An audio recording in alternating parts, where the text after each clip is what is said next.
Барлығыңызға сәлем достар.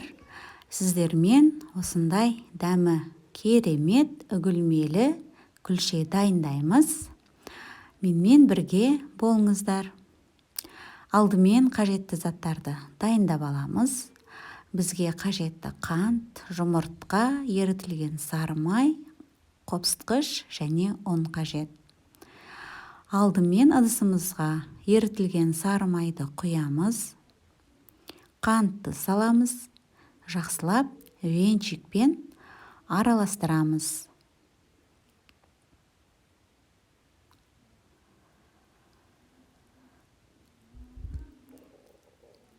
Екі жұмыртқаны саламыз. Біркелкі масса болғанша жақсылап араластырамыз. Електен өткізілген ұнға қопсытқышты қосамыз. Екеуін бірге жақсылап араластырып жібереміз. Ұн міндетті түрде електен өткізілген болғаны дұрыс. Массамызға ұнды қосып, жақсылап араластырып, қамыр дайындаймыз.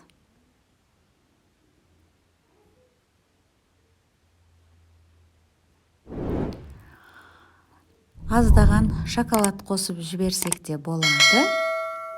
Шоколадты қосқаннан кейін жақсылап араластырып жібереміз. Қамырымыз дайын.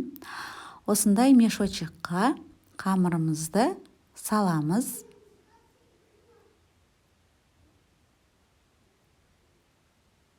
Противенге пергамент қағазын төсеп, қамырымызды осылай құйып шығамыз да, қызып тұрған пеште 20-25 минуттай пісіріп аламыз. Күлшелер дайын.